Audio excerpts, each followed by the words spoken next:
Robberies in California so out of control that a pricey Beverly Hills adjacent shop is banning masks because criminals are using them to hide their identity. Yeah, the business owner says, quote, "We noticed a disturbing trend of individuals wearing masks to avoid identification in various situations, including but not limited to shoplifting, verbal harassment, and physical assault.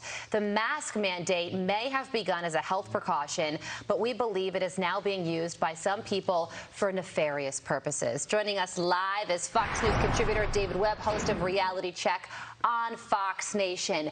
David, this stuff happens all the time. It's been California, happening. New York. Now this boutique is saying we've had enough. A high-end boutique says they've had enough, but the Walgreens, the CVS, the local bodega, unless you're Jill Biden, the bodega. Right. And, well, look, we're going to use that one forever, right? Yep. But this has been happening. Look, criminals are criminals, but they're not all stupid. It may be stupid to commit crime, but if you give them a mask and an opportunity to hide their identity, look at what happened in Chicago when they robbed Petrillo, all right? Joe Petrillo, the motor car company. They took all this stuff. What are they doing? They're masked up.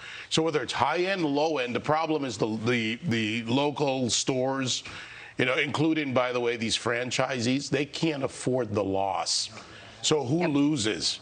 Walgreens closes stores. Starbucks, all these places are closing. Communities lose. Yep. Yeah.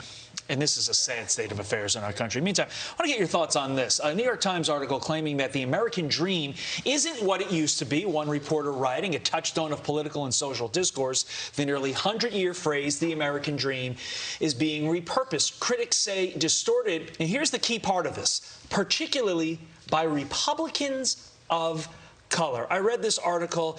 To me, it seemed like a lesson in passive-aggressive racism. Why is it apparently okay to do that, be racist, if you're targeting a Republican minority? Hard bigotry of no expectation.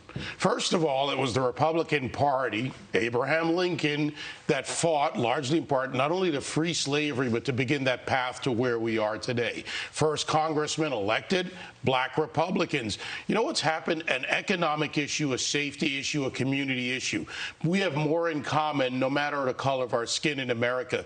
We want safety. We want our kids to go to good schools. And now black people who don't want to be controlled by a political party are saying, whoa, hang on, what have I gotten for 50, 60 years? The battle to end segregation, to be where we are today. And what have they gotten? Still living generationally in the same projects in these areas in America. Now, let's be fair. Over half of Americans, or close to it, black Americans, or in some way mixed families, live in suburban neighborhoods. That's the data. They've moved away from the problem, but the problem still exists. Democrats want them lockstep. And if you're of color, don't you dare step out. By the way, white's a color, so which color are they thinking? Well, also, David, you know, this was a message that was used by Winsome Sears, Jason Miyares, Myra Flores. The American dream is under threat. And this is an issue. It's not new. It's been going on for decades, where you have the welfare state come in, offer communities of color, offer everybody, but it really affected communities of color a lot of money. And now Republicans are targeting these areas even more and saying what Ronald Reagan said. What are the 9 most terrifying words in the English language? I'm from the government and I'm here to help. Wow, so, nice. by the way, by the numbers, poorest people in America are whites. Go to some of these areas in Appalachia and other areas around America. People who really need help. They're looking at the same thing. We need something. We need an opportunity. The American dream is whatever you want to be. The best carpenter, the best television host. That can go to you too, Todd. Oh, so let's not leave him out. We don't want to hurt Todd.